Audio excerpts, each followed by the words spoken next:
ಧರಿಸಿದಂತ ಆಭರಣಗಳ ಶಬ್ದಾರು ಇನ್ನೊಂದು ಹೇಳ್ತಾರೆ ಶರ್ಮಾದ ತಾವಂದಂತ ಅಮ್ಮಯ್ಯ ಬಂದ ಕರಗಳ ಮುಗಿದು ಕರ ಮುಗಿದು ಸ್ಥಿರವಾಗಿ ತರುಣಿ ಮನೆಯರ ದಾರೆಂದು ಕೇಳುವ ಪುರುಷೋತ್ತಮ ನೀನು ದಾರೋ ಬಾಳ ಸದ್ಗುಣ ಶಿವ.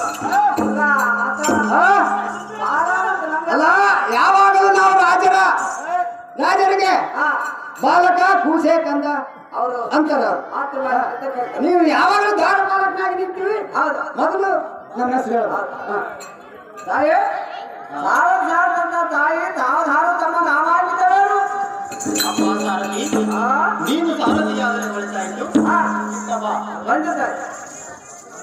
ಎನ್ನ ನಿಜ ನಾಮದ ವಿಸ್ತಾರವೊಮ್ಮೆ ಹೇಳುವೆನು, ಚಿತ್ತವಿಟ್ಟು ಕೇಳು. ಕಾಲ್ಕಡೆಗಾರರಿಗೆ ನರ್ತನೆ ಮಾಡಿ ನವೀನತರವಾದ ನಡುವಿಗೆ ಒಡ್ಡಾಣೆಯನ್ನಿಟ್ಟು ಕೊರಳೋಳು ಆರಭೂಷಣಂ ಧರಿಸಿ ಶಿರದ ಪುಷ್ಪಮಾಲೆಯನ್ನು ಧರಿಸಿ ಪಂಚಜನ ಪರಮೇಶ್ವರನ ಚರಣವಿ ಧ್ಯಾನಿಸುತ್ತ ಸದಾ ವಿಸ್ಮಯಳಾದ ಸ್ವಯಜಾಕ್ಷಿಯಾಗಿ ಮಾಯಾಂಗಿನಿಯನ್ನು ತಿಳಿಯಪ್ಪ ಸಾರಥಿ. ವಿಶಾಲ ಅಲ್ಲ ಮಾಯಾಂಗಿನಿ ಅಲ್ಲ ಮಾಯ ಮಾಡ್ತಾರೆ ಏನ್ ಮಾಡ್ತಾರ ಗೊತ್ತಾರ ಮಾಯಾಂಗಿನಿ ಅಂತ ಯಾಕೆ ಬಂದವಕ್ಕೆ ನಾವಲ್ಲಪ್ಪ ಮಾಡ ನಾ ಮಾಯ ಮಾಡಿದ್ರೆ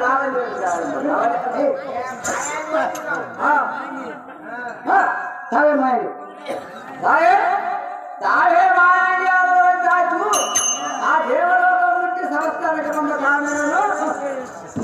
ಅಪ್ಪ ಸಾರಥಿ ಈ ಸಭಾ ಮಂಟಪಕ್ಕೆ ಬಂದ ಕಾರಣವೇನೆಂದರೆ ದೇವೇಂದ್ರ ಮೊದಲಾದ ದೇವತೆಯರಿಗೆ ಹೌದು ಬಂಧಾನವನ್ನು ಉಂಟು ಮಾಡಿದ ಮದಾಂಧ ವಿಲೋಚನಂ ಕೊಲ್ಲುವ ಪ್ರಯುಕ್ತ ಶ್ರೀಕೃಷ್ಣನ ರೂಪವನ್ನು ಬಿಟ್ಟು ಶ್ರೀ ರೂಪದಿಂದ ಬಂದಿರುವರು ಹೌದು ತಿಳಿಸುತ್ತಾ ಸುಗುಣ ವಿಖ್ಯಾತ